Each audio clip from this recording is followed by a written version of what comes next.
A couple years ago, I made a video about Isaac Asimov's Foundation series, where I said I'd love to see an adaptation of the material, but that I didn't really think it was going to happen. Now, that was kind of a bold thing to say, seeing as Apple had already greenlit a TV show, but I thought that either it was going to get cancelled or that the final product would be so different from the spirit and ideas of the book that calling it an adaptation would be a bit of a stretch. He said an entire galaxy can pivot around the actions of an individual. So then you were one of those individuals, right? And so while I definitely underestimated the entire industry's aching desire to make the next Game of Thrones, and Apple's willingness to pump millions of dollars into a show they immediately hid from the homepage on their website on launch days, the show they made is, well, it's a little more J.J. Abrams than it is Gene Roddenberry. But saying this thing is different from its source material is not necessarily the same as saying this thing is bad. For that, we're gonna have to do a little bit of work.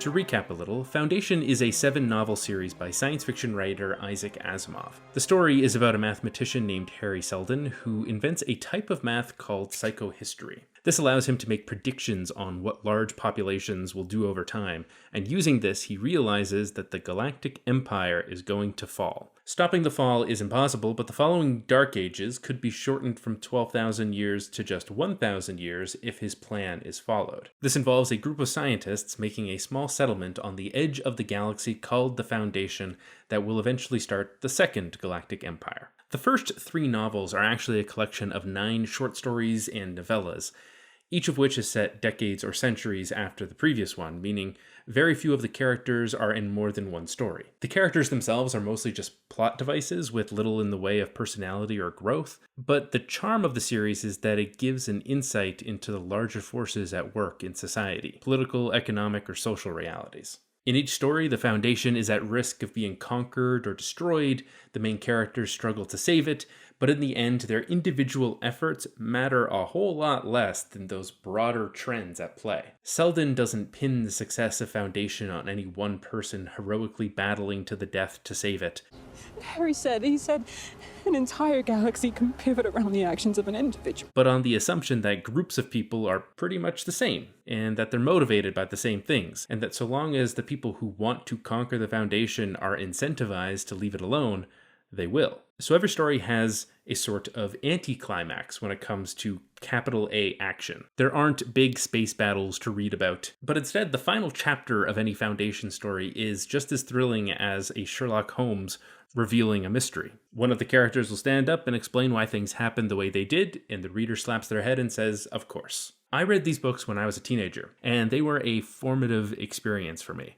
Nothing else I read taught me how to look at the world this way, to step outside of the individual or the easy narrative of good versus evil and look at the desires that motivated society. I honestly do think it is one of the best ways to learn to appreciate systemic issues in our society. And really, if there's anything that I wanted out of an adaptation of this material, it's that it retains this core idea. The exact plots or characters themselves aren't important, so long as the writers come up with new ways to show how societies can behave predictably, and new insights into what motivates those behaviors. So, what did the show do? Well, it's a mixed bag. The pilot episode of the show is really good, except for the first 5 minutes, which are really confusing. Rather than organically building the story, the show tries to introduce us to everything, everywhere, all at once. So we have our ostensible protagonist, Gale, giving a voiceover about stuff that doesn't really matter and is sometimes even just incorrect. But I never reached Terminus. Straddling the farthest reaches of civilization, unsettled by man. This scene on Terminus is here to build up the mystery about what this weird floating vault thing is that people can't seem to get close to, except for this character, Salvor Hardin. It's a literal mystery box, you guys. And then it cuts to 35 years earlier on a different planet, Trantor, and we get exposition on why this guy Harry Seldon is so important. And on top of this, the voiceover starts name-dropping characters that do not appear on this season of the show. Hober Mallow, the mule. I would learn these names one day.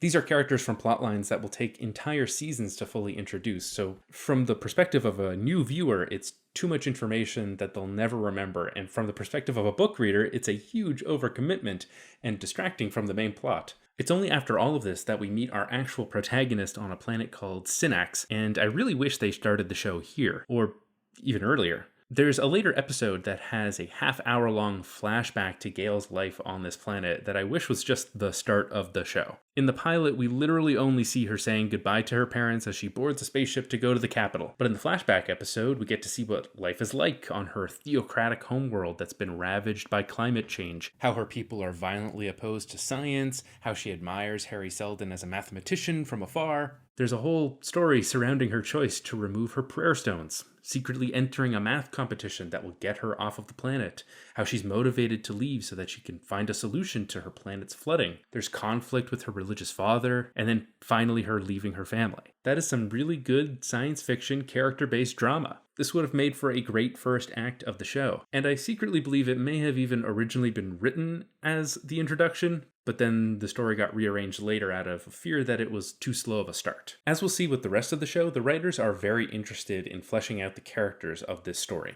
which is excellent. As I said in my last video on Asimov, his characters are the weakest part of his writing. They are one-dimensional. Sometimes they can be quippy and fun, but we don't see them lead interesting, emotional lives. It's not what the stories are about. Injecting more of that into the story is great and pretty necessary when it comes to the realities of what gets made into television today. I just wish that they had led with that here rather than a jumbled start of 3 or 4 different plot lines. This mysterious scene on Terminus is fine as a cold open, but it doesn't really need the voiceover. And why show us Harry Seldon now when our main character is going to meet him later on and we're going to have to reintroduce him anyway? Despite all this, the jumbled start, the unnecessary voiceover, the rush to get Gale off the planet, the rest of the episode is quite good. It's the closest the show comes to directly adapting anything from the books themselves, as this is, with a few additions, a direct adaptation of the first story in the Foundation series, The Psychohistorians. On one side of the plot, we watch Gale meet Harry Seldon and learn about his discovery that the Empire will fall. The Empire will fall. Interstellar wars will be endless. 10,000 worlds reduced to radioactive cinders. The Empire doesn't like that he's been saying this and is worried that it will cause people to lose confidence in the regime, so they have him and Gale arrested. Harry is tried, and Gale is pressured into testifying against him. In the end, they both manage to get themselves released because the Empire fears the political backlash of silencing a popular critic. The other half of the episode focuses on the Emperors themselves. That's Emperors plural, as there are 3 of them, all clones of Emperor Cleon from 400 years earlier, but made at different ages. There's Brother Dawn, who is the heir to the throne, Brother Day, who is the ruling emperor, and Brother Dusk, the former emperor who is now supposed to act as an advisor, and also add to this giant moving mural of the Empire's history. The imperial hierarchy is entirely unique to the show, and I love this idea so much. First of all, I think it's really funny that the idea probably happened because David Goyer mistyped Emperor Cleon as Emperor Clone and thought, hey, that's an idea. Second, because it's a practical way to keep Lee Pace on this show, and while I have had words to say about the Hobbit franchise, he was unquestionably the best part of it, and I'm glad to see my favorite man crush have a role where he wasn't covered in obscene amounts of makeup. What was I saying? Oh yeah, third, I like the genetic dynasty as a concept because it perfectly articulates why Harry Seldon is right that the Empire is in trouble. His entire point is that the Empire is stagnant, and the Empire is literally run by clones. Their leadership never changes. The Empire cannot adapt with the times and is going to get run over soon. You offer nothing new, just a younger grape. From the same vine, destined for the same old bottle. Oof, like damn, that line is perfect. During their half of the pilot, Brother Day is overseeing a dispute between 2 border regions, Anacreon and Thespis, who have long hated each other. Later, there's a huge terrorist attack on the Star Bridge, this giant elevator that takes people up into space. The attack is immediately blamed on these 2 factions. The attack is what convinces the Emperor to let Harry start the Foundation at the farthest fringe of the Empire. After episode 1, I felt pretty good about the direction of the show. The main plot has been set up, the explanation for psychohistory is consistent with what the concept is in the books. It feels like an Asimov story. And It looks phenomenal. Seriously, I'm talking mostly about the writing decisions in this video because, that's my name. But the visual effects are outstanding. The composition, direction, cinematography, it's all top-notch. And it's stunning to get that kind of attention to an Asimov story, an author whose adaptations have typically suffered from being underfunded. So, despite a few issues that are easy to dismiss, this episode was a promising start for the series. Unfortunately, episode 2 feels like we've built up all this speed and then drove it directly into a wall. Given the more or less direct adaptation of the Psychohistorians in episode 1, I expected that the show would spend the rest of the season over on Terminus, showing us some version of the first crisis from the second short story, The Encyclopedists.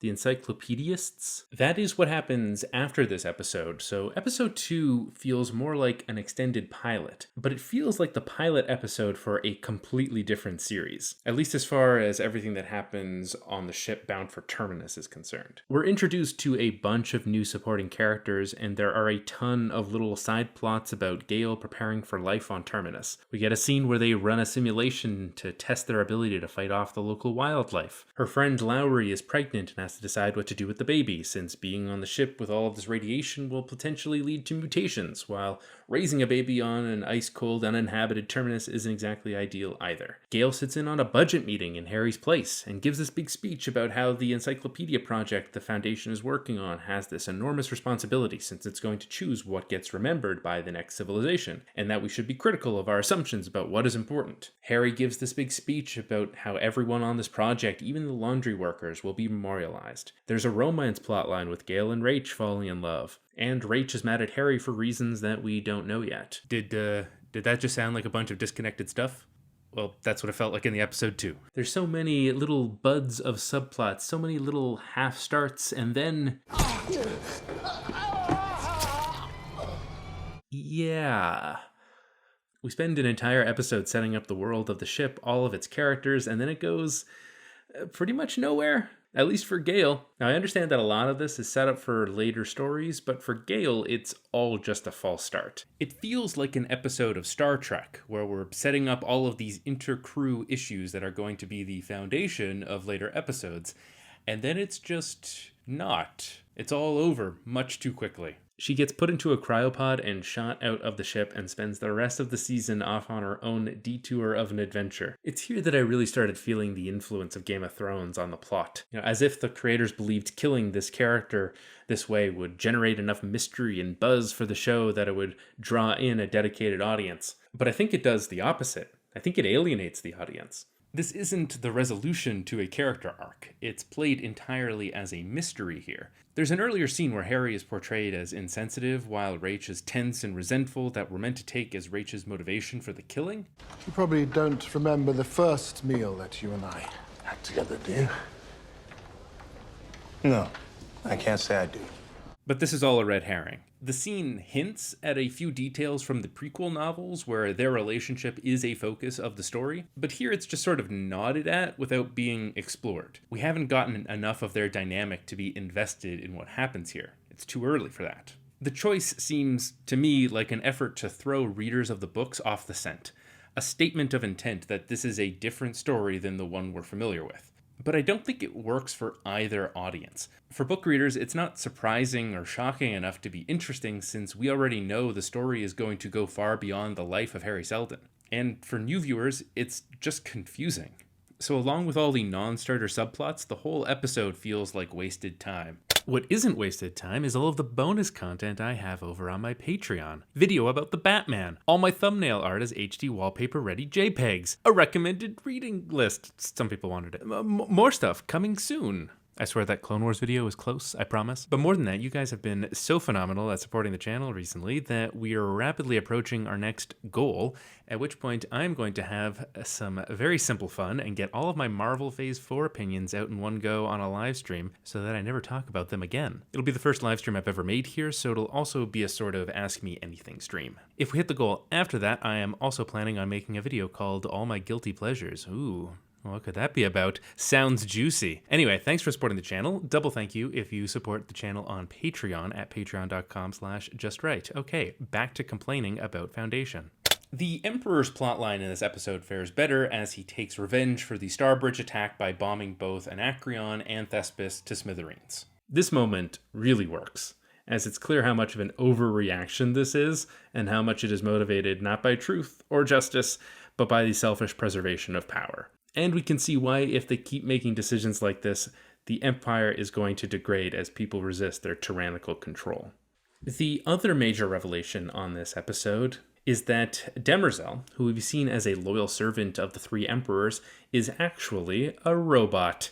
And wow, is this ever a choice. Demerzel has probably the most interesting history in Asimov's canon. In the books, he's coded male, so I'll call him he there and she here, just so we're clear. The books he originally appears in are sci-fi murder mysteries, where the main character is assisted by a crime-solving robot. Yes, crime-solving robot, I'm just tickled by that, named Daniil Oliva. So Daniil is just like the Watson in a sci-fi Sherlock story, but he ends up becoming the linchpin by which Asimov ties all of his ongoing series into a single mega-series with a single timeline. It's kinda insane, because he wrote most of the original books in the 50s and didn't even think about tying them together until the 80s. And Daniil's introduction into the Foundation series, which is the moment the two become one, is the coolest thing ever written, because a character goes on a galaxy-wide journey to find the radioactive remains of Earth and then finds a robot on the moon, finds Daniil Oliva on the moon, a crime-solving robot on the moon who explains the secrets of the universe and how he has guided all of humanity for millennia. It's wild stuff. And then, in the prequels, which are set back on Trantor before the Foundation starts, we meet this guy named Demerzel, who's the advisor to the Emperor, and it's only at the end that we get the revelation that Demerzel is a robot, and that he is Daniil Oliva thousands of years after we last saw him in the Robot series. It's just a very satisfying reveal after... How many novels did I read for this video?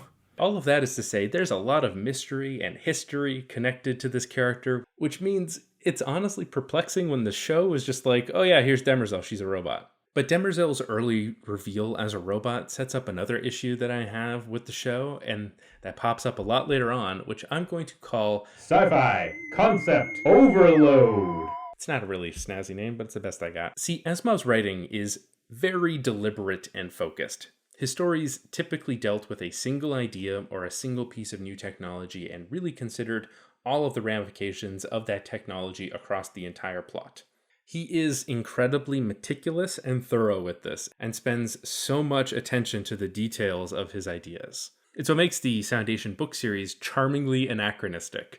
It's about a galactic empire, but they still write on paper and smoke cigars like it's the 50s. Because Foundation isn't about technology, it's about sociology. Even though he could have had robots in the series throughout, and other kinds of science fiction technology, he only introduces them in a small and measured way when it becomes thematically relevant to the ideas that he's exploring.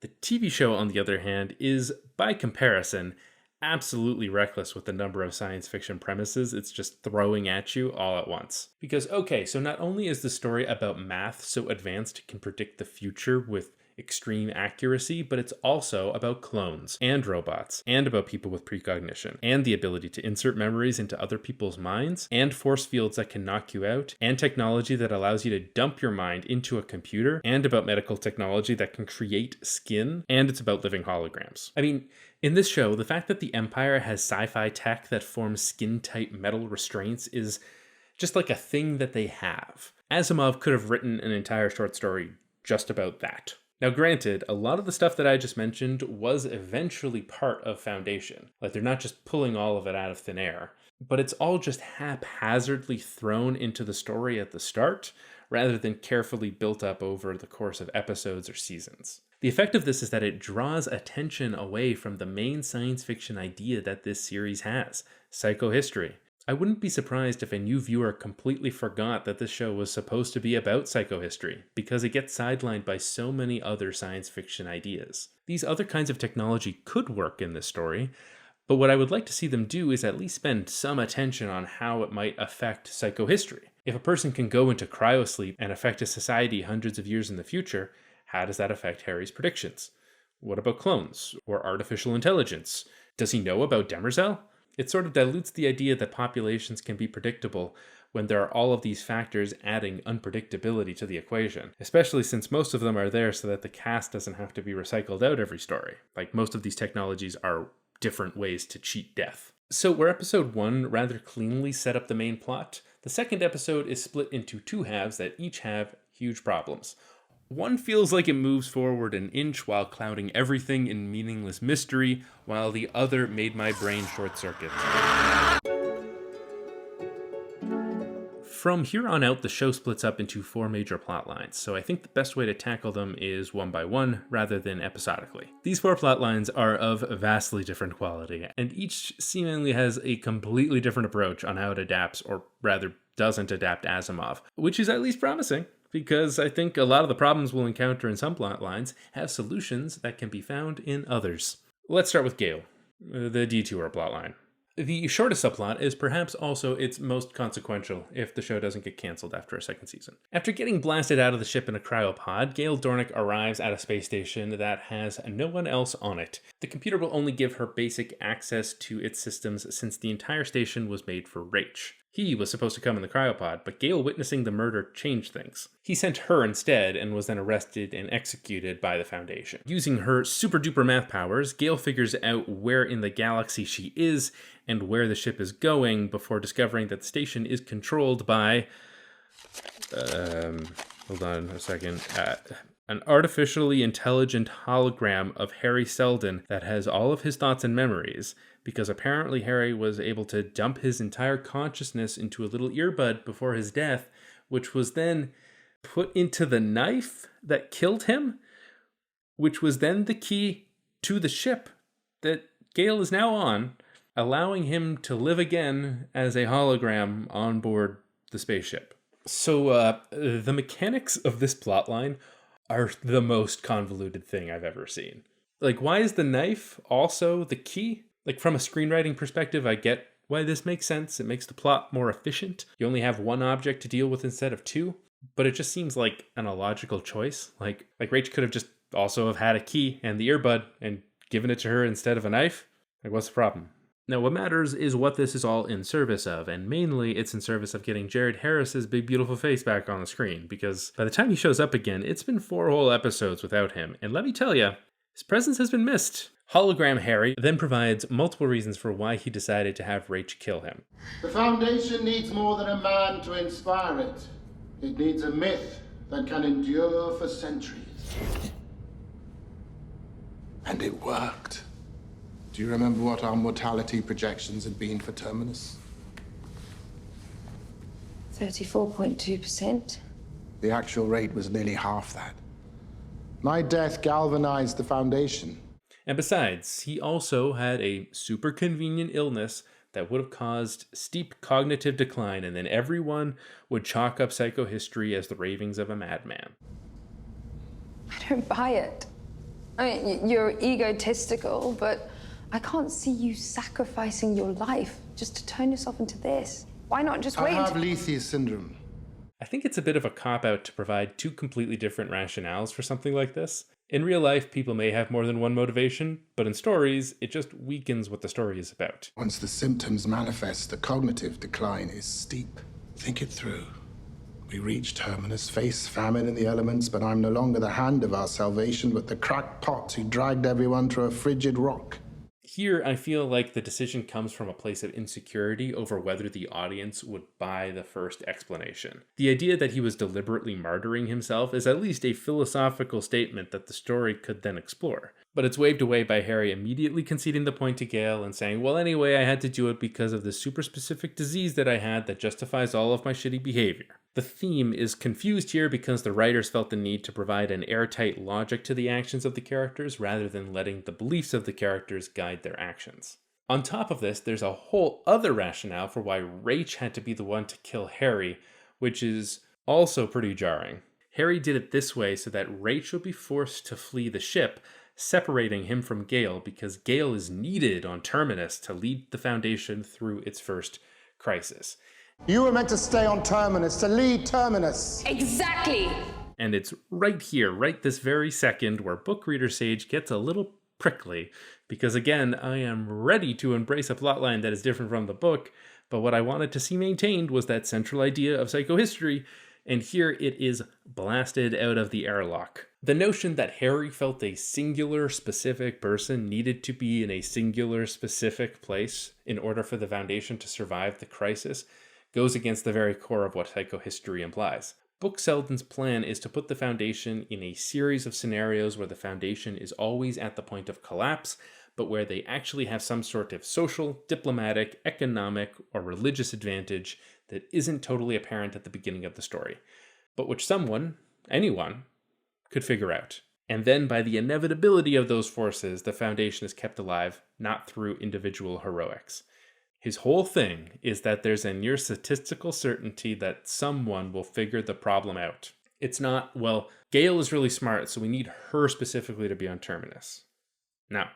And yeah, his plan does go to hell right from the start, and someone else does handle the crisis, but we'll get to that in a minute. And second, it's the idea that Selden in this scene thinks that's the problem. I cannot stress this enough, that this exact pivot is the precise reason I was so skeptical about an adaptation of Foundation. Because Hollywood doesn't know how to tell stories about systems and social politics, it only knows how to tell stories about gun-toting heroes. There's a few more major beats in Gale's storyline, and just each is just like a whole thing. Harry reveals that there isn't going to just be one Foundation, but two. The spaceship they're on is going to his homeworld of Helicon to start the second Foundation, but it needs Gale's help. Around this time, Gale also comes to realize that many of the events in her past can be explained by the fact that she has supernatural powers. What was going to happen before it did? Not through math, not through calculations. I think I can feel the future. There's a lot that's being hinted at here from later installments, but like Demerzel being a robot, it's not really relevant to this story. It's just teasing something that'll be a big deal in a future season. This plotline ends with Gale saying she wants no more part of Harry's plans, and then she just leaves. Like, she straight up just ditches this whole thing and goes back home, making this the second main plot that Gale has been ejected out of. Which is really the main problem here. Gale is one of the main protagonists of this story, but the writers are only interested in using her presence as a way to establish other plot lines and elements of the world, rather than telling us a story about Gale. She's used to set up a bunch of subplots on the first spaceship, and here she's used so that Harry can point to a handful of mystery boxes on the second spaceship. Few sequences in modern television feel like they have done more wheel spinning than this one. Makes me feel like I'm the one in cryosleep. It makes me feel like I'm the one in cryosleep. It makes me feel like I'm the one. Thankfully, there is at least one good plotline on this show, but it's back on Trantor. In a strange way, the part of this show that most captures Asimov's core ideas behind psychohistory is the one that has the least to do with psychohistory. And even more strangely, the plotline that is most concerned with religion is the most interesting sociological story on this show, even though religion is not something Asimov's writing is terribly concerned with. Asimov himself was an atheist, and the Foundation series very infrequently touches on religion. There's a section in Prelude to Foundation where Harry takes refuge in a very religious sector of Trantor while being hunted by the Emperor, and a great deal of world building is spent establishing the practices of this group, but it's mostly just background flavor to the setting rather than anything central to the plot or themes of that book. What's unique about them is that they are pretty much the only characters that are true believers in the series. The only other instance of religion is in one of the early stories of Foundation, but it's mostly about the political utility of religion, not about belief itself. Here's what I mean. In one story, Hardin realizes that if they give advanced technology to each of the 4 surrounding kingdoms, then none of the 4 will allow any of the others to conquer the Foundation. The technology is too valuable. This creates a balance of power that leaves the Foundation independent. Decades pass, and eventually the people of the Foundation begin to become revered by the surrounding regions because of their mastery of technology. They are treated as gods. The scientists of nuclear power plants become priests. And the Foundation is very careful to never explain how any of the technology works to the people from the kingdoms so that they can maintain their political power. When Anacreon becomes powerful enough to conquer the Foundation without fearing the other 3 kingdoms, its plans are spoiled because the people of Anacreon see the Foundation as the capital of their religion. There are mass protests against the invasion, and the Foundation is spared again. So religion plays a major part in those first 2 stories, but again, Only politically. It's a religion run by people who explicitly do not believe in it. It's a really pessimistic and cynical presentation of religion. And the story does not even make characters out of any of the people that truly believe in this religion. We only ever hear of them as crowds in the background. In fact, across nearly all of Asimov's writing, religion does not play an extremely important part at all. Probably the most prominent exploration of religion is his work in the short story Nightfall, which was later expanded into a novel and adapted horribly twice. Once more, though, religion is only ever presented as something that other people do. The main characters are scientists who live on a planet that has 6 suns, and as a result has never had a single moment of darkness. But thanks to their calculations, they believe that they are going to experience a day of night soon. Religious people see this as the end of days and have all sorts of unfounded beliefs about the coming of night and what happened on dark days like this thousands of years prior. The scientists treat all of their beliefs as merely hearsay. But Asimov, the author, doesn't take their side completely. The point of the story is to show that while the scientists think they are being rational and objective about their observations, they are ignorant about some of their own assumptions, and are thus very wrong about what happens when night comes. The religious people may be basing their beliefs off of nothing, but the scientists are also wrong. So he has critiques of science, but he definitely portrays religious people as unintelligent, unserious, and dangerous. That's just the way he sees things. In contrast to that, the TV adaptation treats it as more than just a tool, but as something that is actually believed in by people at all levels of the system. Religious language seeps into every one of the show's plot lines. Like, this is a show where even the robot character is a true believer. So that brings us to the plotline for Brother Day. Way back in the pilot, Harry warned that, among other things, one of the galaxy's major religions would come out against the genetic dynasty. This happens when a contender to become the new Proxima, basically the Pope of the Luminist religion, claims that clones don't have souls. Day sees this as a threat to his power and fears that Selden was right, so he takes this super seriously, traveling to the center of the faith and influencing who will become the next Proxima. His opponent is Zephyr Halima, who he tries to negotiate with, but he finds that she actually believes what she says and isn't after something else. She can't be bargained with. So he decides on a riskier course of action to somehow prove that he has a soul. And he does this by undertaking a sacred pilgrimage, a 170-kilometer trek through the spirals of the desert, where you are not allowed to fall on your knees once. A lot of people die doing this, but Day doesn't want to leave anything to chance and risks the pilgrimage and... Lee Pace. What was I saying? Okay, so the hottest man in the world manages to survive the hottest place in the universe and gets to the end of the cave where, apparently, people with souls see a vision of some kind. He sees nothing, so he lies about it, and it's enough to trick the Luminists into confirming his soul-havingness, which puts the threat they pose to the Empire at rest. Halima's political chances are ruined, and Day succeeds completely. There's a lot to like about this plotline. From a sociological perspective, it's the one that gets the closest to what psychohistory is talking about. We have a conflict here that is ideological and political. We have factions that are each making understandable decisions in the pursuit of their individual goals, and we see how each of the players in this conflict are responding to the differing incentives in the institutions and cultural norms that surround them. There's also some ambiguity built around the motivations of the characters. Halima might be a true believer, or she might have just seen a political opportunity to criticize the Empire and gain popularity with the faithful. Then we have the Emperor himself, who would not have done anything about this if he hadn't heard Selden predict that this was a problem. Dusk was originally going to be the one sent to handle this, and given that only surviving this arduous trek allowed Day to solve the problem, it is fair to assume that Dusk would have failed. So we can see how the strategy of the Emperors is changing because of Selden's predictions, which may in turn give the Emperor a longer lease on life. Everything in this plotline feels motivated and meaningful. It's an effective demonstration in the ways that organized religion and political power can support each other's hegemony or not. I like it. At the same time, though, it does feel strange, at least, to take an author who was an atheist and adapt his work in such an explicitly religious way. Like, if I squint, I can kind of see how they got here. The math of psychohistory is said to be so complicated that only a small number of people are even able to understand it. So when Harry Selden predicts the Empire's fall, for most people they just have to take it on faith, believing in a prophet. It's like a religion. So let's just take that take and make it the whole point of the show. In my iRobot video, I talked about how Asimov adaptations each resemble the work of the main people involved much more than they resemble each other. Like, iRobot feels nothing like Bicentennial Man, but Bicentennial Man feels a lot like a Robin Williams movie. That's going to be the case with any writer to some degree, but I think it's more pronounced with Asimov because there's this huge gap in his writing, since he doesn't put a lot of attention into character or emotion, and that's where an adapter is going to want to leave their mark. In the case of Foundation, the lead creative force is showrunner David Goyer, and the previous piece of media that he worked on that feels most like Foundation is...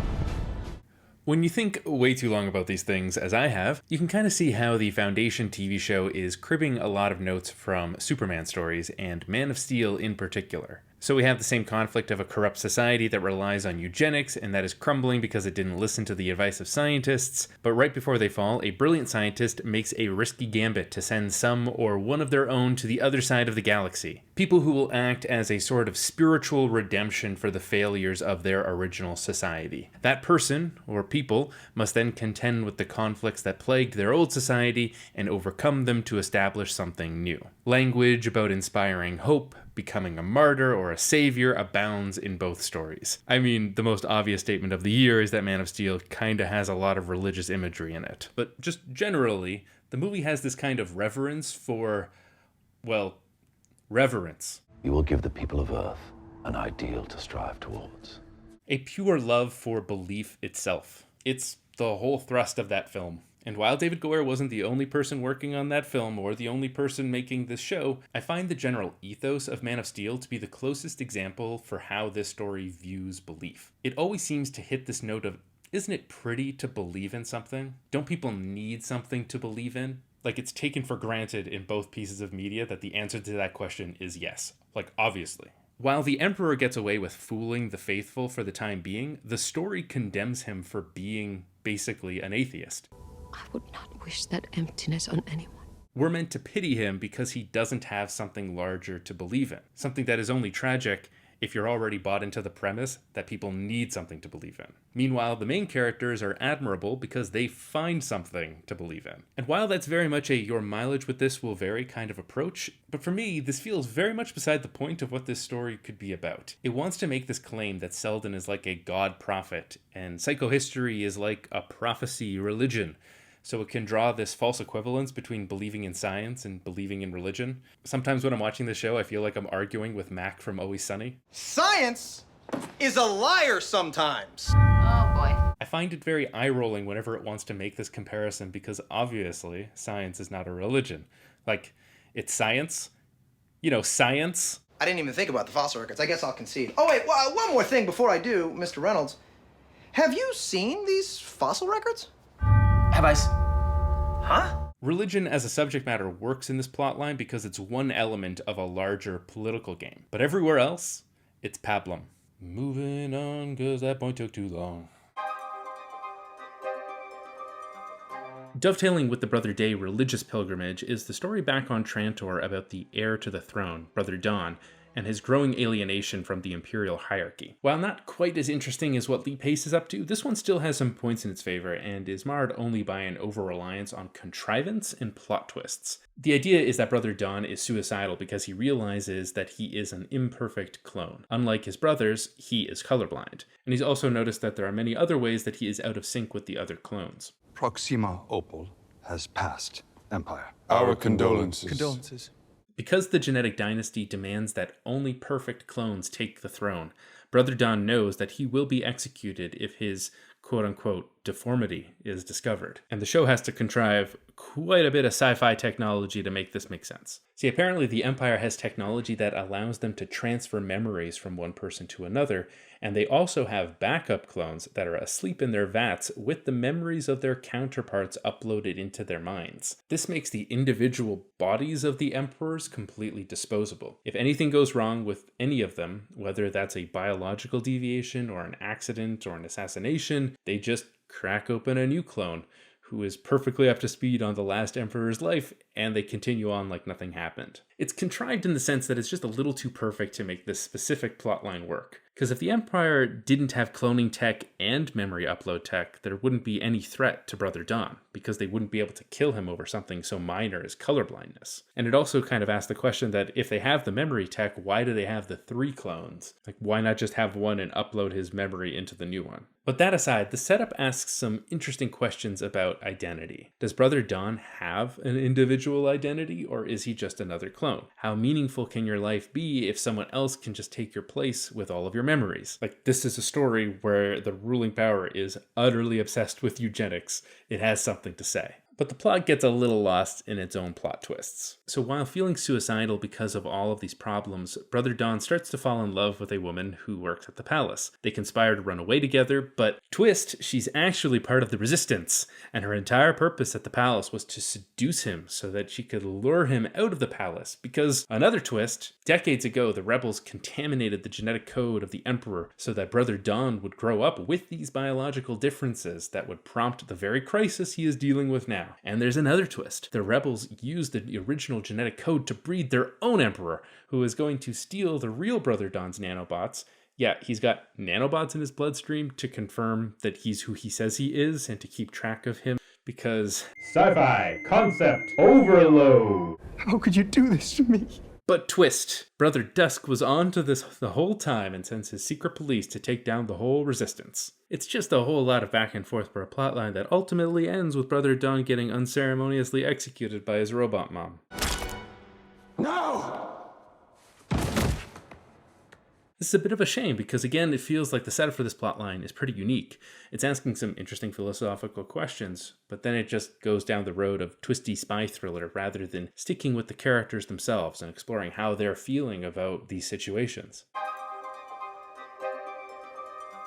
Up until this point, while I've had my gripes with each plotline, I don't think any of them are terrible. Until now. The plotline that actually takes place on the Foundation and the most amount of its runtime is easily the worst, schlockiest, most convoluted of the bunch. It bears little resemblance to anything found in the pages of Asimov, both in terms of its general plot and, more importantly, in terms of its thematic ideas, of which it is lacking. It's unnecessarily long, while at the same time being so boneheadedly simple it's boring. If the Brother Day plotline was a good episode of Game of Thrones, this one is a bad season of 24. Okay, enough venom. What's it about? This is the only one of the main 4 plotlines that is actually adapting material from Asimov. It takes inspiration from the 2nd and 3rd short stories in the first Foundation book, The Encyclopedists and The Mayors, but resembles those stories only at the level of the basic conflict and in the names of some of the characters. So, in short, 35 years after the Foundation settles on the planet Terminus, it faces its first crisis, a crisis predicted by Harry Seldon. They're getting invaded by the nearby planet of Anacreon. Remember them? One of the planets that Lee Pace bombed? Well, they're back, and they're angry, and they are, heavy air quotes, barbarians. One of the episodes is even called Barbarians at the Gate. The main character is Salvor Hardin, who is basically in charge of security, but is ostracized by the people in power for reasons that are annoyingly vague. But it is up to them to stop the Anacreons. But then we learn that the Anacreons actually have no interest in conquering the Foundation, as they did in the book, but they just want to invade so that they can... And wait, let me see if I can get this straight. 1. Take over a communications buoy so that they can send a distress signal to the Empire so that 2. The Empire will send a ship to investigate, then 3. Take over the Foundation so that they can shoot this ship out of the sky so that they can 4. Arrest the captain of the ship so that they can 5. Fly up to a separate ship called the Invictus, which has been uncontrollably hyperspace jumping, and use the captain's nanobots to gain access to the ship so that they can 6. Fly the ship into Trantor as revenge for the bombing of Anacreon. Did I get everything? My biggest problem with all of this is that, well, it's action schlock. It's a nonsensical series of standoffs, captures, shootouts, fistfights, and escapes with little to nothing to say about the broader social forces a Foundation story is typically about. Anything remotely sci-fi the series could be saying gets buried under the most generic kind of revenge plot. And it's just a ridiculously plotted story, riddled with leaps of logic that I am now going to indulge in pointing out for fun. So this whole plot hinges on the Anacreons commandeering the Invictus so that they can use it to kamikaze the Empire. But according to Farah, the Invictus has only just appeared 2 weeks prior, and they have no idea how long it is going to stay in place before jumping to another part of the galaxy. So everything they do, from the planning to the execution to the invasion of the Foundation, has to be done as quick as possible with no guarantee that the ship won't just disappear in the meantime. Meaning everything the Anacreons do is extremely risky and time sensitive. But okay, they're mad as hell at the Empire, so they're willing to do whatever to get back at them. So even if there's only a small chance of success, they're going to do it. So they land outside Terminus. And even though Salvor had foreknowledge that they were coming, and even though Terminus has a force field fence that the Anacreons can't cross, Salvor still goes outside of the city because they're having visions.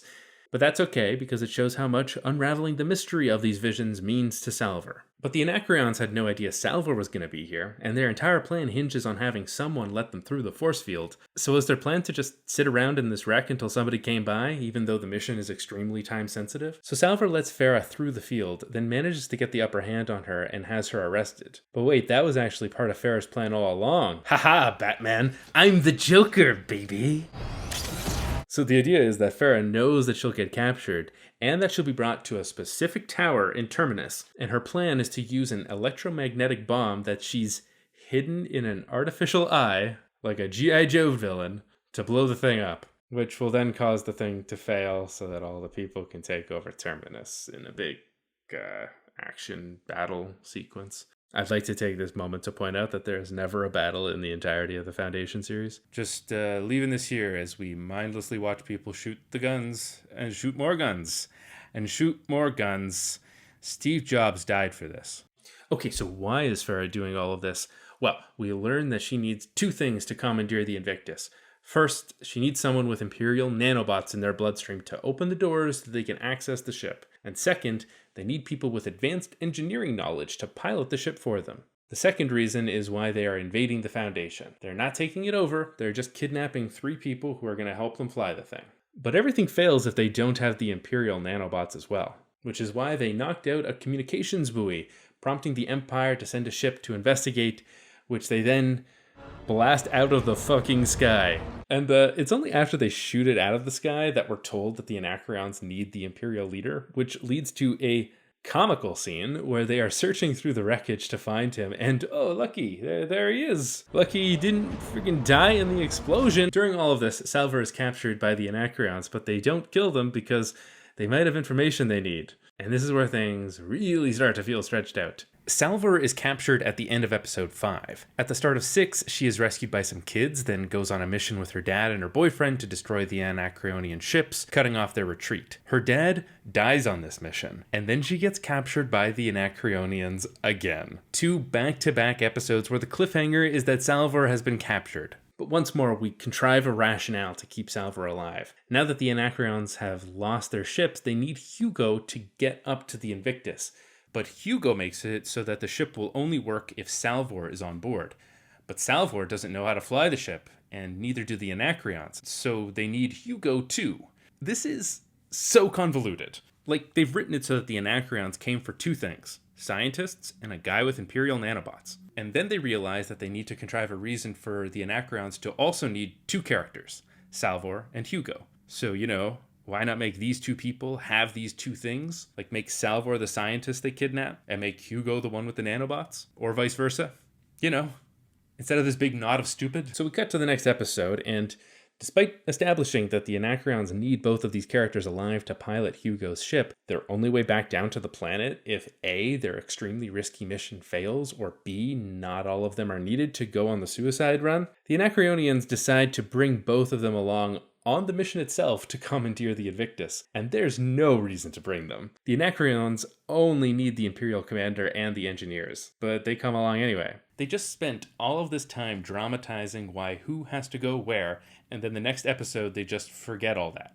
It's so jarring. And it's at this point that if my comparisons to Abrams' Trek weren't apt enough, we even have a scene that apes Star Trek Into Darkness's best action scene, even though it's not as good because it's a TV show. Blam, blam, blam, turrets are shooting at them now. They gotta get into the ship to escape them. So they get the Imperial commander to open the door, and then Farah shoots him immediately. She claims she doesn't need him anymore, so she kills him. This is what Farah does with people when she no longer has a purpose for them. She shoots them dead. She kills you when you stop being useful to her. Now, luckily for Farah, this is the last door that requires the Imperial nanobots to get through, so she really actually doesn't need him anymore, so she's fine. But there's no way, like, she could have known that. Like, what if there was a second door, like 5 minutes later, where she needs the nanobots and she's like, oops, as the show cuts to his lifeless body floating in space? What if there was like a vestibule? Hilariously, a couple scenes later, they do face an obstacle, and lucky enough for them, Salvor gets them through. Oh, good thing they brought her. That's, they came for the reason for Salvor to be there. Shortly after this, though, Salvor tries to escape, killing one of Farah's people. But Farah is convinced not to kill her because... No, Farah! We still need her. There might be more barriers, security protocols to override. There might be other obstacles. So Farah keeps Salvor alive out of caution, but not the Imperial? No, because he's not a main character in this plotline. Aren't you paying attention? We can kill him, but we cannot kill them. At this point, the Dungeon Master got a little bored and recycled some of the monsters that he had previously used and has the characters fight another turret. Salvor gets them past the turret and then immediately tries to escape again. But it's like, good thing the turret was there, because if it wasn't there, then they would have had no reason to keep her. And then she did exactly what she was definitely going to do, which is escape and work against them. To recap at this point, the Anacreon's plan involves a series of extremely risky moves, including having their own commander captured and shooting down the ship that contains someone they need alive, and a bunch of contrived decision-making that keeps the main characters involved in the plot. In this plotline, the problem isn't even that what's happening is illogical, it's that it's all in service of schlock action. Of knife fights between a hero and a villain we've seen 1,000 times, of a dungeon crawl against automated weapons, of laser fights over who controls a Death Star. Even if the plotline did make a lick of sense, and was like a good Die Hard, it would still be infuriatingly simple-minded. The story is just a terrorist revenge plotline. The Empire bombed Anacreon, now Anacreon wants to bomb the Empire. Wow. Cool. What defined Asimov's Foundation stories were clever insights into how different relationships of power worked. They might set up a conflict just like this one, but then use it to reveal some clever insight into how different institutions functioned. Someone would have an aha moment and find a way through what seemed like an intractable problem. And whatever epiphany they had wouldn't just be an epiphany about the situation at hand, but be a realization about the fundamental laws that govern human relations. That's how it feels to read a Foundation story. This conflict lacks any of that because every decision seems like it was reverse engineered from the need to have a certain number of action scenes across a designated number of episodes. It is vapid. Now, the invasion plotline is the external conflict on Terminus, but I could forgive it being bad if the main character went on a compelling emotional journey. Unfortunately, this character is cynically saddled with the most trite cliches. Cliché number one is that she's Mad Max. I mean, just look at this shot. In the books, Salvor is just like a politician. He's got a little bit of a wit about him, but we learn almost nothing about his personal life. He's just a dude with a job. But his one definable character trait is his motto, which becomes a guiding philosophy for the Foundation afterwards. Violence is the last refuge of the incompetent. He solves the first two crises that the Foundation faces with clever politicking and diplomacy, never with guns. TV show Salvor, on the other hand... Where are you going? To check out the armory. If the Anacreons come knocking before the Empire, I'd like to know what kind of violence we can muster. She's characterized as the only one who is good at fighting in the entirety of the Foundation. Everyone else is a big dumb idiot who only knows about science, but none of them know how to use a sniper rifle. It's the weirdest choice for a Foundation story, just right off the bat. On top of that, there are so many decisions made to bring her more in line with the archetype of a big budget mythological protagonist. Salvor has special powers, for instance, a slight ability to read the future. She can also read people's emotions extremely accurately and intuit their memories. This sets her apart from everyone else in the Foundation in a way that feels very young adult protagonist. She just has that kind of angst. She also has a special relationship with an unknown entity. You know the movie where a young kid has like a space dog or something that they love and have to protect? Like Okja or Bumblebee or E.T. Salvor has that, but instead of a cute animal, it's a big inanimate object. It's this big diamond thing that is confusingly called the Vault. Salvor thinks that it's giving her visions and spends the whole story trying to intuit what the message is. All these years thinking the ghost was talking to me. But the final nail in the coffin of mundanity is making them a Star Wars protagonist. Because it's not enough that they have special powers, they have to have an important lineage. At the end of the show, we learn that she is Gale and Raish's daughter. It's a decision that I don't think is wrong so much as it's just uninteresting, because I've seen this beat stand in place for real drama so many times before. And that's definitely the case here, because it happens basically in the epilogue of the story where the character is told she's related to people that she really doesn't even know or have any context for. So who cares that they're related? Why does it matter? Why does every franchise have to reduce itself to the most basic idea of it's about family when there are so many other stories to tell? And on top of all of that is that Salvor's story is very much focused on the idea that they are some sort of chosen one, that they are special. Everyone in Salvor's personal life believes in their innate specialness, and their story is like so many chosen one narratives about just accepting that they are special. I started to believe that I actually was special. Harry is guiding you to keep the plan on course. Because I'm what? Special? You are special, Salvor. Which is what takes us away from making this a story about broader social forces. Those don't matter. What matters is the hero with 1,000 faces going on a personal journey to discover their own lineage and the source of their supernatural powers. To be clear, there's nothing implicitly wrong with any of these archetypes, with the Mad Max outsider, the young adult protagonist, the boy and his horse story, or the chosen one narrative. The problem with Salvor is the sheer number of archetypes the story heavily relies on and incoherently patches together to form her character, that it always feels like the story is trying to ape something else rather than tell a story that is organic to Salvor herself. But by far my biggest problem with this plotline are the implications of its conclusion. So in the first handful of stories in the Foundation series, there was a common structure. The Foundation would be faced with an existential threat, someone figures out how to solve it, and then once the conflict was over, the characters would all gather and watch a pre-recorded hologram of Harry Seldon, who would explain the solution in detail. Sometimes the character who solved the problem would be the one to give the speech, sometimes it's Harry, but the common element is this: Harry doesn't solve the problem. Harry only explains the solution after the fact. In the show, things are quite different. Everything revolves around Harry, who both creates and solves all of the problems, to the detriment of the rest of the characters. So here's the scene. The Vault has this field that can knock people unconscious, and it's knocked everyone unconscious. But then Salvor figures out how to turn it off, but it also activates the Vault, which is kind of Harry's casket, like a sci-fi casket that remakes his mind into a hologram? As per my mortality directive, my casket was jettisoned out into space. Those machines began breaking down my body tissue into all its constituent elements. Then those machines recycled those elements, scooping up more material, ice, In the meantime, though, all of the factions of the story converge on each other and have a standoff. You've got Salvor, you've got Farah, you've got the Foundation, you've got the Anacreons, and you've got the Thespins who show up as well. Farah shows up last, and in an effort to de-escalate the situation, Salvor comes up with a solution. The three factions could share the possession of the Invictus, and with the help of the Foundation's technological knowledge, they could build a fleet that could stand up against the Empire. This is all good, but the thing is, Salvor is wrong. Some parts of what they propose are followed through with, but it's Harry who has the real solution here. So into this huge standoff walks Harry, who delivers a big long monologue about what everyone needs to do going forward. And this is where the show's emphasis on action and irrelevant lore comes back to bite it, because there's just way too much to handle at the end here that wasn't set up. Harry starts telling us about the history of Anacreon and Thespis, how the two started to hate one another after the queen of one country married the king of the other,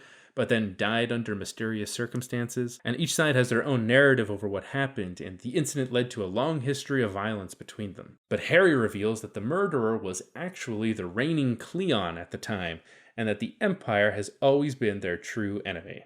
During this entire speech, I've I was wondering why this wasn't ever talked about earlier. Like, there's an interesting idea here about how people can be pitted against one another by the powerful, and that the common people need to see through these falsehoods and recognize that despite their grievances, they are class allies. There could have been a mystery that Salvor could have solved here and then used to unite the factions. Like, Salvor could have been the one to uncover this whole murder of the Queen plot. Like, remember that whole dungeon crawl on the Invictus? Well, at the end of it, Salvor finds that the crew has been killed, and it's hinted that it's because of aliens. You know, sci-fi concept overload. Thank you. And the placement of this at the climax of the story is so inelegant. Salvor has finally battled her way to the cockpit, where she can control the ship at last, and where the audience is expecting her to discover something important.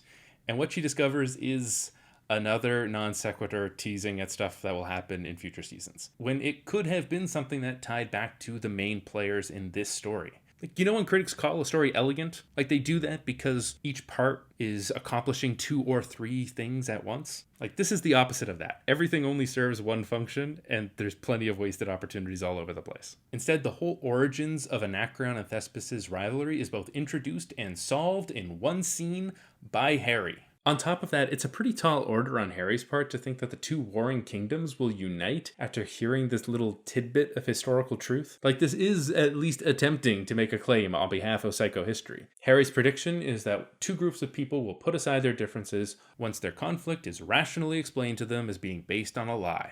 But I'm pretty skeptical of that claim the story is making, and I think virtually the opposite claim would have been made in the books. There's a strain of cynicism to the way Asimov viewed humanity, where everyone is ultimately pretty selfish. By that I mean I can very easily imagine the book version of Harry Seldon explaining that there's only like a 2% chance, or whatever, that these 2 factions would forget their entire history with one another and unite against the Empire. And that actually they would keep fighting each other, even if the original conflict was fabricated. But that's more of a philosophical difference that I have with the claims being made by the story. But then again, the story itself seems to admit how improbable it all is. Salvor's mother says of it all that Salvor succeeded against all odds. We survived. Against all odds.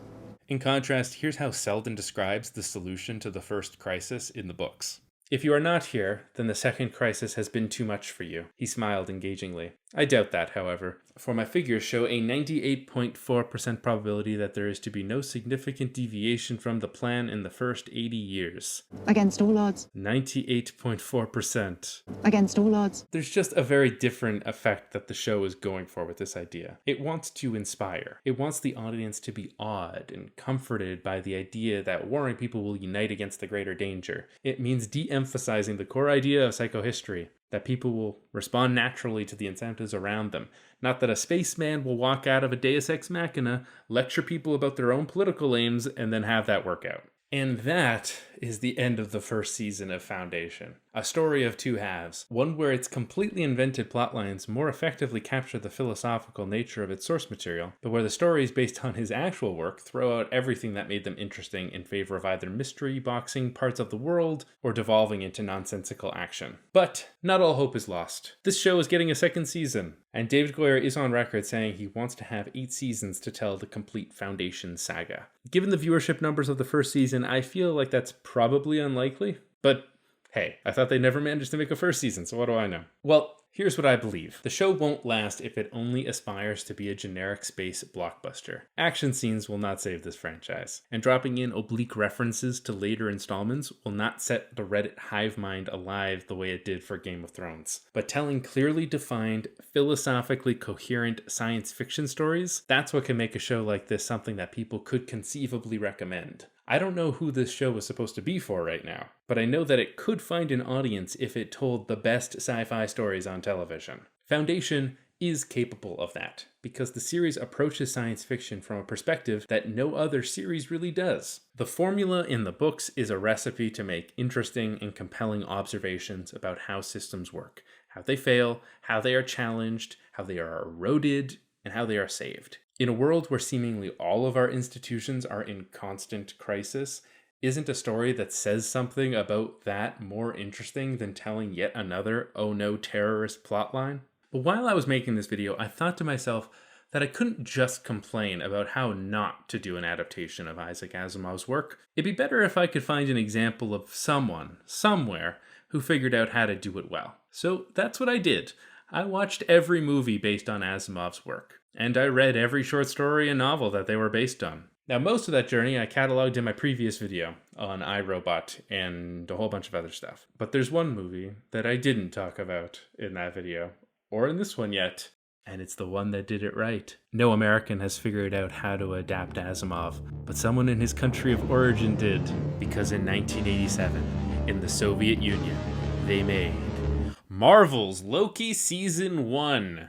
Yeah, so you know the Marvel show that was arguably the most unique and consistently good part of Marvel's Phase 4? Well, it turns out they totally ripped off the end of eternity. Check this out. Loki is about a guy named Loki who works for a supernatural bureaucracy that has control over time travel. But when Loki falls in love with a woman that doesn't fit in with the bureaucracy's plans, he rebels against the system, leading to the fall of the organization and the creation of a new reality. The End of Eternity is about a guy named Harlan, who works for a supernatural bureaucracy that has control over time travel. But when Harlan falls in love with a woman that doesn't fit into the bureaucracy's plans, he rebels against the system, leading to the fall of the organization and the creation of a new reality. Don't get mad at me for saying Loki is derivative. Everything is a little derivative. This is just a useful way for me to explain End of Eternity. Though Loki's existence does sort of mean that this, the second easiest Asimov book to adapt behind Case of Steel, will likely never get a big American adaptation, and that kind of sucks. It's possible this movie is the most obscure piece of media that I've ever covered on this channel. I had a ton of trouble even finding it to watch, and was dreading watching it. But in a miraculous coincidence, after I found it, there's this other channel called Not Just Right that uploaded it onto Dailymotion. How strange. The movie is based on Asimov's book of the same name from 1955. It's a TV movie which aired as 2-hour-long episodes and is a mostly faithful recreation of the story, except for the ending because...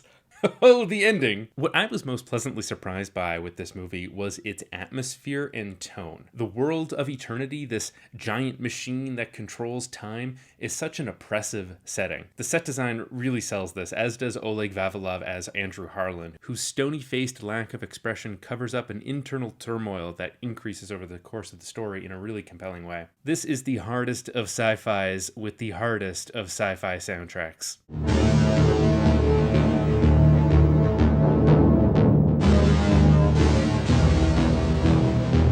From its first beats, it's clear that no other country in the world could have made this movie in quite this way. Granted, as someone who was raised in the West, I don't have a great eye for the nuances of Soviet-Russian 80s culture, but when your dystopian sci-fi movie opens with a central planning committee, it feels pretty Soviet. The institution of eternity itself is a send-up of socialist institutions. Eternity is a place where the worker must sacrifice his individual identity to the noble cause of improving mankind as a whole. They aren't allowed to have relationships, and they have to do whatever the all-powerful committee tells them to do. I imagine all of this is what probably attracted Russian filmmakers to the project in the first place compared to any of Asimov's other work. The protagonist is someone who begins the movie utterly loyal to the cause of eternity, but then he falls in love, which breaks the rules of the organization. Later, he learns that in a new update to the timeline, the woman he loves, Noise, is going to be written out of existence. And so he decides to rebel against the system, hiding her in the Hidden Centuries, a stretch of time that eternity has been unable to reach. But then, of course, he finds out that even his rebellion against the system was planned by eternity. It's a real Matrix Reloaded architect kind of moment, because the story we're watching is part of a time loop that is necessary for eternity to exist at all. Harlan is supposed to be training this guy who will eventually go back in time and invent the technology that all of this relies on. So everything has to play out this way, even though Harlan has to break the rules. I mention all of that because it sets up the story's final choice,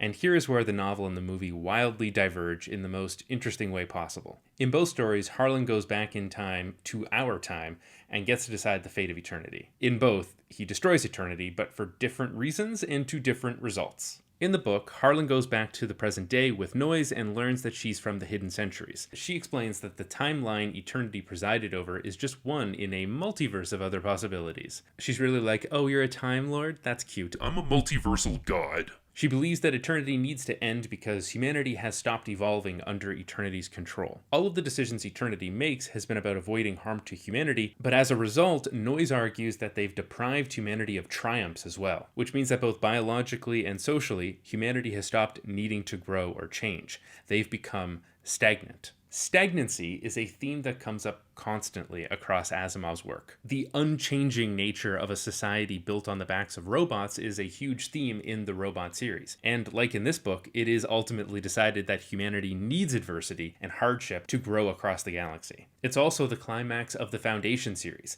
that humanity needs to evolve into a new life form, in that case a weird hippie hive mind, just because someone says, hey, maybe there might be aliens out there, and it'd be better if we were a stronger, more united species when that happened, even though that means sacrificing all privacy. The general logic of adversity creating hardships which spur innovations and change is totally unquestioned in his work. Even though it's not, necessarily true, and I think it's just as plausible to say that a society which faces less adversity can grow and innovate more because it's not being disrupted. And even if Asimov is right about it, there is a more nuanced philosophical debate to be had for whether or not it's worth it to build a society around this constant fear. I get that aliens are a threat, but does that mean my stepmother needs to hear my every waking thought? When I see him propose this idea again and again at the climax of his stories, it feels colored by a certain kind of free market capitalistic thinking that has bled into all other aspects of life. Throughout this video, I've been praising his ability to tell stories about broader systemic and social forces, but even there, the way he does so is often in the language of capitalism. The people in his stories, without fault, respond rationally to incentives. Foundation is, in many ways, a capitalistic fantasy of how history plays out,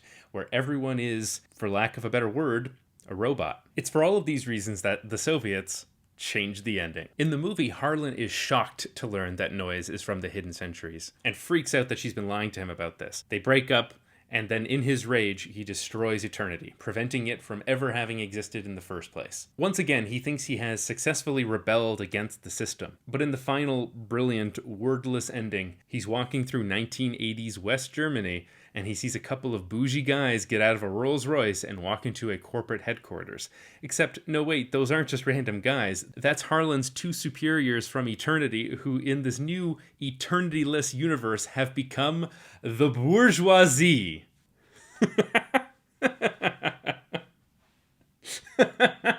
I love this ending. This ending is so loaded because there's a lot of potential implications here. It seems to say, yes, sure, this central planning socialist bureaucracy kind of sucks, and you have to sacrifice too much of yourself for it. But even if you rebel against it, the guys at the top are just going to anamorph into bougie capitalists the moment you win, and you'll be left on the street worse off than if you just played along with the regime. It's an idea that is highly prescient of what happened to Russia in the years after this movie released. Or perhaps everything Harlan did was just part of the plan all along, and they manipulated him again for their own gain. They wanted to be transformed into Rolls-Royce owning CEOs. There's ambiguity here because the movie ends with him seeing this and then walking down a highway, exhausted and demoralized by every aspect of his existence. Oh, Harlan, I know how you feel. Unlike all of the other major Asimov adaptations that I've talked about, the 1987 version of The End of Eternity is hard sci-fi. It takes his ideas and grapples with them seriously, but comes to a completely different and essentially socialist conclusion. So once more, we have an Asimov adaptation where his stories are twisted to the purposes of the adapters, where Foundation tries to make his story a religious allegory, End of Eternity makes it socialist propaganda. The difference is ultimately one of focus. End of Eternity's final minute left turn is clear and purposeful. Foundation grasps at meaning in 100 different directions, but to use a math phrase, the whole is less than the sum of its parts. Asimov's stories cover entire planets, galaxies, and universes, with thousands of characters and relationships that were probably pretty difficult to keep track of. Not that that ever slowed him down. If you're like me and you enjoy creating worlds for novels, tabletop RPGs, or some other creative project, then you've probably also struggled to keep everything organized in a way that lets you focus on the fun of world building. In which case, I recommend checking out World Anvil, the sponsor of this video. World Anvil is an award-winning toolset used by millions of writers that helps you to create, store, and organize the setting for your world. You can track timelines, family trees, diplomatic relationships, and more. For me, the hardest part of world building is keeping all of the different elements connected to one another. And in World Anvil, you can link from one idea to the next pretty easily. It's a great solution. To get your next story organized, you can check out World Anvil right now, absolutely free. For a limited time, you can also receive 40% off any annual membership by using the code JUSTRIGHT. 40% off? Wowee, thanks, Sage. No, thank you, because using that code supports this channel, wouldn't you know it? Once again, that's code JUSTRIGHT for 40% off any annual membership. Thanks for watching, everybody, and a big thank you to my patrons for supporting me on Patreon, including Mike Moss and Dog Best Dog. If you want to support the show and get your name in the credits, just go to patreon.com/justright. Keep writing, everyone.